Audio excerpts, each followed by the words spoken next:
I am a 42-year-old man, and I have always considered myself healthy.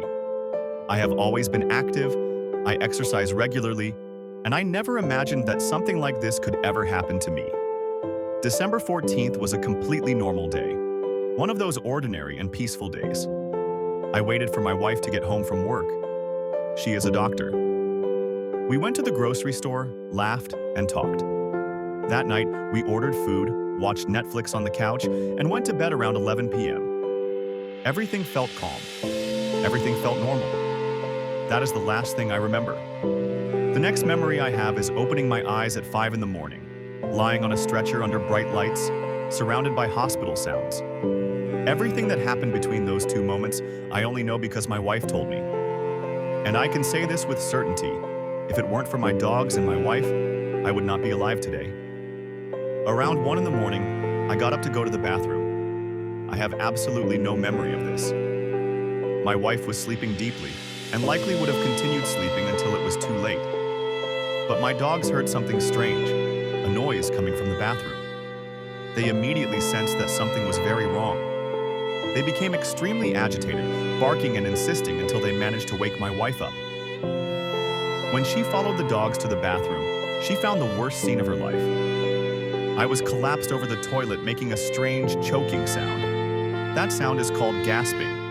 It is an agonal type of breathing that happens when the brain is already deprived of oxygen. It is the sound of death. I had blood in my mouth, I was completely pale, and my lips were purple. When she checked my pulse, there was almost nothing. In her words, I was dead. Even though she was pregnant, her instinct and medical training took over.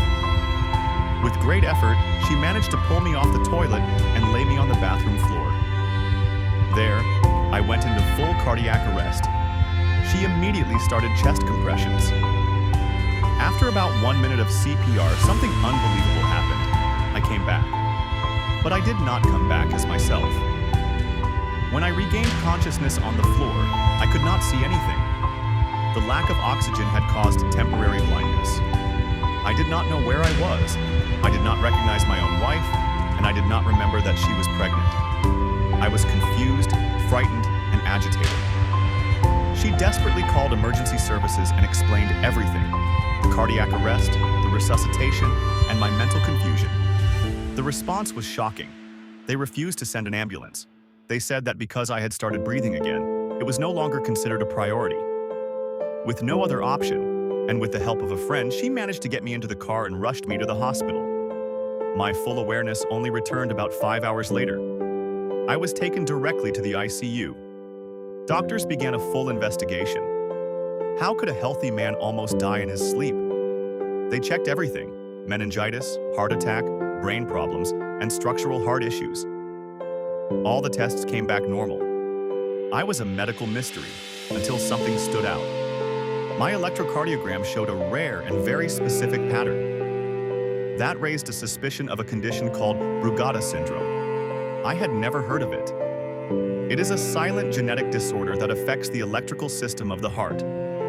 The heart itself is structurally perfect, and the arteries are clean, but the electrical system has a defect from birth. This condition can cause fatal arrhythmias and sudden death, usually during rest or sleep. It often kills young, healthy people without warning. There is no medication that can fix it. The only real protection is mechanical. On December 23rd, 2 days before Christmas, I underwent surgery. An implantable cardioverter defibrillator was placed in my chest. It monitors my heart 24 hours a day. If my heart ever enters a fatal rhythm again, the device delivers an internal shock and instantly brings me back to life. Today, I am home, recovering from surgery and trying to process everything that happened. Life is fragile. Life is a breath. And I have 2 eternal thank yous. One to my wife, who even while pregnant had the strength, knowledge, and courage to save my life. And one to my dogs. If they had not woken the house that night, I would have died silently in that bathroom.